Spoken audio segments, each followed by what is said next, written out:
last year defensively.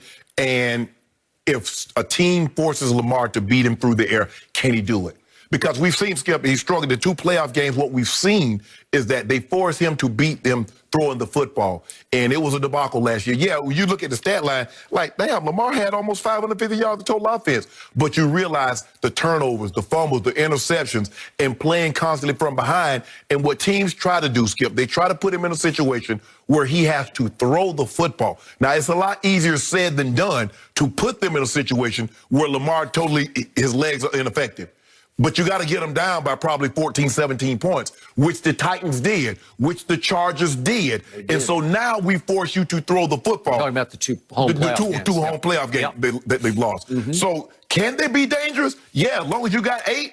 Yeah, Jack can dominate a game. They can run the ball for 300 yards on you.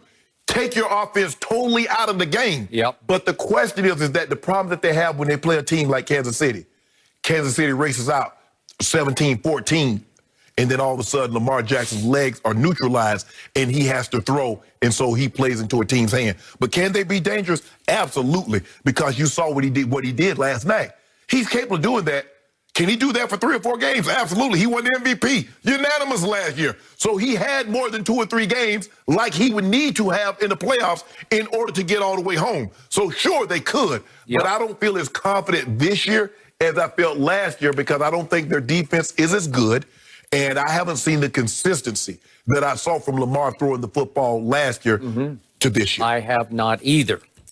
So my answer to this question, you should disqualify.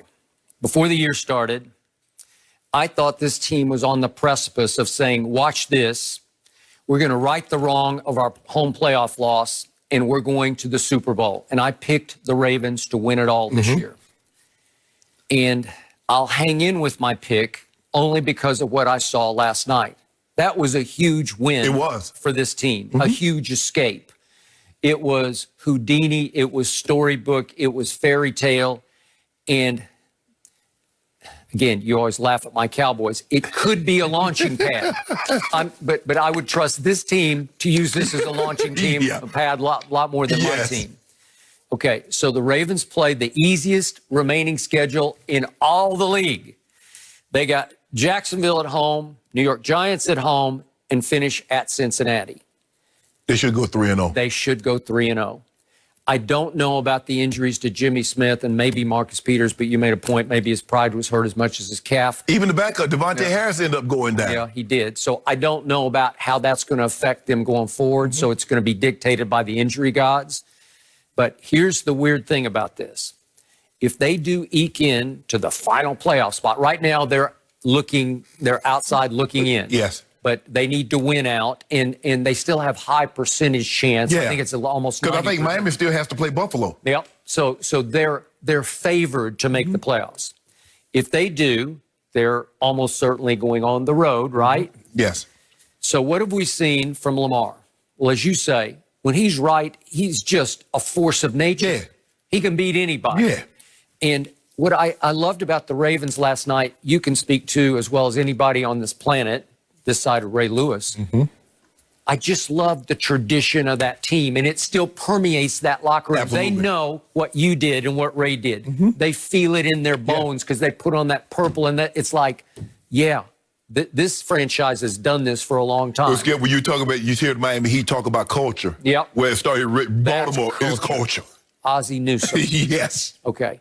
So at home, for reasons inexplicable to me so far, Lamar has been disastrous. 2 stinkers of home playoff games, losses. And then this year, he's had 2 more big primetime stinkers at home at the hands of Patrick Mahomes and the Chiefs and the Steelers. Right. Both just embarrassed him at home. Right. Okay, I'm going to give you the cumulative stats of those 4 home losses for Lamar.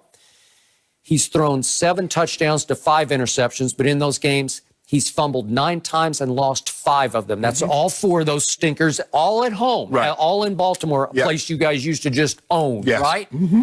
His QBR for those 4 games on average was 24. Again, last night he had 99.5, okay?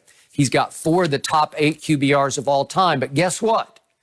All 4 of those came on the road. Which would be good because they'll be on the road. That's what I'm saying. That's what I'm saying. So last year in his MVP run, he had 3 of those top 8.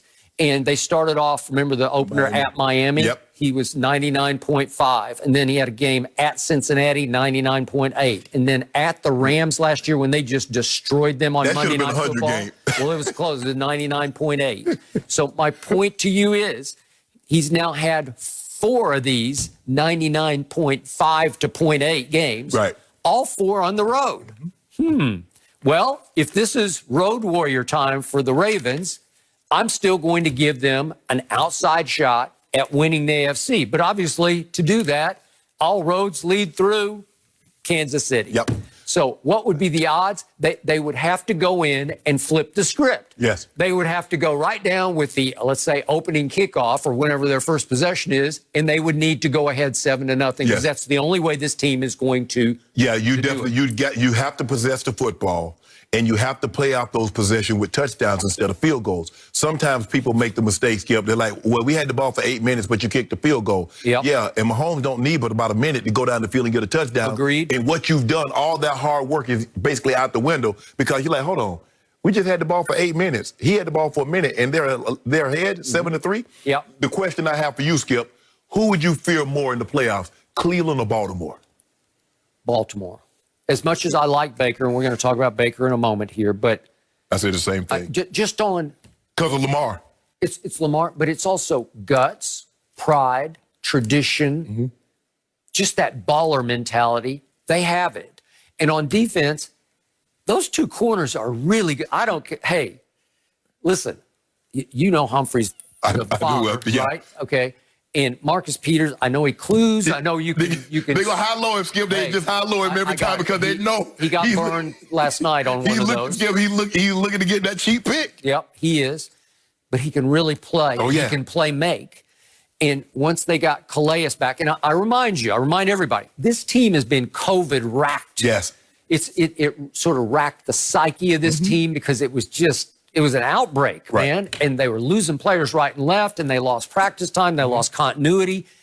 If they take off from last night, I still give them a shot because when you have those 2 corners and you can rush, you got Judon and Calais to rush the passer and get hands up.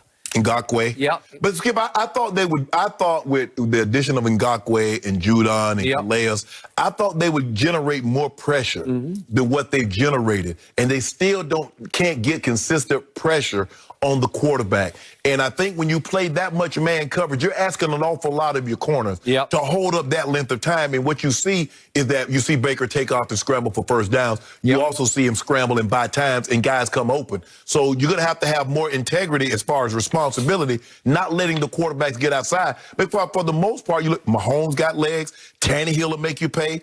Big Ben really not trying to run. Josh Allen can make you play with his legs. Definitely. So you got to be careful, but I definitely would trust them more than Cleveland for the simple fact Lamar Jackson is scary. You don't want to see him. Very scary, and for some reason he's scarier on the road. Yes. Remember his first meeting with Mahomes? Yes. That was when I first noticed Lamar. That's when I first said, wait a second. It took 2 4th-down throws. Mahomes had to throw a 4th down to both times. Well, one time to Tyreek. Skip, it was 4th and 4, 4th and 5, and he threw it like 40 yards down the field. And then it was 4th and goal, and he hit, I think, Williams for a touchdown. So it took that. That was the coming out party for Lamar where I sat back and said, wait a second, I think maybe the league just missed on Lamar Jackson because everybody except Ozzie said no. Right? You're exactly right. And John Harbaugh says, hey, why we keep banging our head against the wall saying we got to get a guy? How about get this guy and build a system around him and let's go from there. It takes a lot of guts, Skip, to think outside of the box when you're dealing with that position. That's the one position because everybody wants prototypical. Everybody wants 6'4", Skip, 240, drop back passer, boom. But now, Joe Flacco. Now, Skip, you got to get guys that can move. The guys are too good. If the guy can't move, he's a sitting duck. Got it. Agreed. All right. Well, even though the Ravens did look so good last night, did Baker Mayfield actually prove something to everyone in the loss? Don't go anywhere.